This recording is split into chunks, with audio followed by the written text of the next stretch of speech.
BeerBellyBeGone.com. Lose the belly, not the beer. Hey guys, this is Dr. Sean with Cooking with Beer. Today's episode we're going to focus on a summer classic. We're going to make some beer can chicken. Normally we make this recipe outside on the barbecue, but over the weekend we had about 25 centimeters of snow and I didn't feel like digging out the barbecue, so we're going to whip it up in the oven. Tastes just as great and it's easy to make year round. We're going to use, for today's beer, we're going to use a lager. Good old Heineken lager. You can use any beer with the beer can chicken as long as you drink half the can and save the other half for the chicken. Here's what you need for your beer can chicken. You're going to need your can of beer, lager, but of course you can use any type you want. You need a full chicken, about 3 to 4 pounds. You're going to need some lemon, thyme and rosemary, garlic, sea salt and pepper, olive oil. That's what you're going to need for your beer can chicken. We're also going to make a side today. Since we're roasting in the oven, we're going to make a side to accompany the chicken. We're going to make roasted sweet potato, Brussels sprouts, and asparagus. And we're going to use a little secret ingredient in that, a little chili flakes. To make these, we're going to use garlic, sea salt and pepper, and olive oil. Super simple, super easy. The best recipes, all they take is the least amount of ingredients, and they taste the best. So let's whip this up. An important step in today's recipe is making sure there's enough room for the beer can chicken in the oven. So what you're going to do is you're going to remove the middle rack and place the other rack on the bottom, just give it enough room for it to stand up on end. Simple as that. Preheat your oven to 450. While the oven's preheating, you're going to wash and remove all the innards from your chicken, and then you're going to pat dry. Today we're using rosemary, thyme, and garlic as the base of our rub. Combine that with a little sea salt and pepper, olive oil, and lemon, and it makes for an awesome flavor. But in reality, you can use whatever you want to rub down the chicken. I often use Montreal chicken spice. It's an awesome, easy to use spice, quick and easy, and tastes delicious. Possibilities are endless.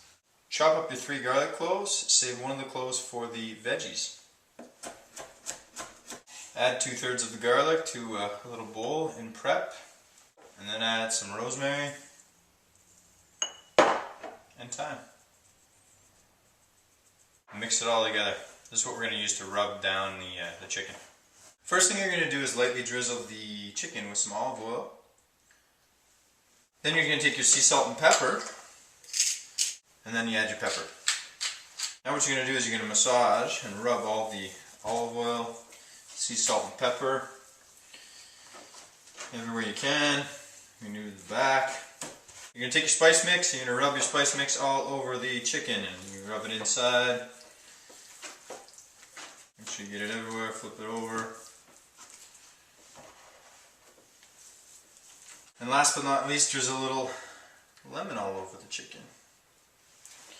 And now the trickiest part, what you're going to do is, you're going to take your roasting pan, you're going to take your half can of beer, place it in the middle, and what you do is you take your chicken, and you're going to insert it on top of the can. What you do is you use the legs like a tripod to make sure that the chicken doesn't fall over. Just like that. Now that we have our chicken propped up on the can of beer, what you're going to do is you're going to fire it in the oven. Before you fire it in the oven, you got to turn the heat down to 400 degrees Fahrenheit. And you're going to cook for 1 hour and 20 minutes.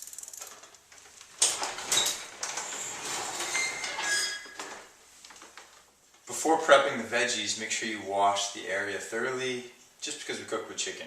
Chop sweet potato into cubes. When prepping the Brussels sprouts, all you do is remove the end, and then take the outer leaves off, and throw them in the bowl to wash. Before you wash the asparagus, just break the end off, fire it in the bowl. So I gave Dante a bone about a half hour ago so he'd stay out of my hair while I cooked the meal, and look what he's been doing. What do you got, buddy? What do you got?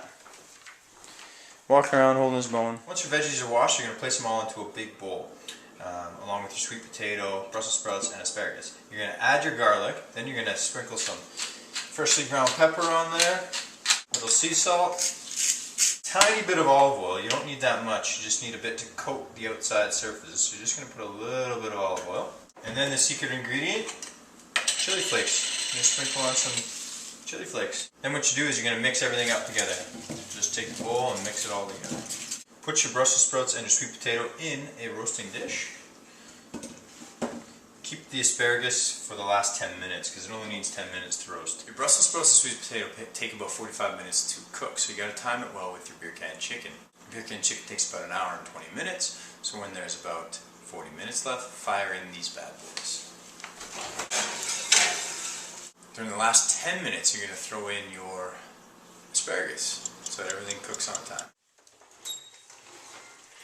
Alright, chicken is done. So what you're going to do now is you're going to take the chicken out, place it on the top of the stove, and cover with a towel. You're going to let it stand for 10 minutes, just collect all the juices. For the last 10 minutes, while the Brussels sprouts and sweet potatoes are cooking, you're going to add the asparagus. And it should be done in a few minutes, ready to eat.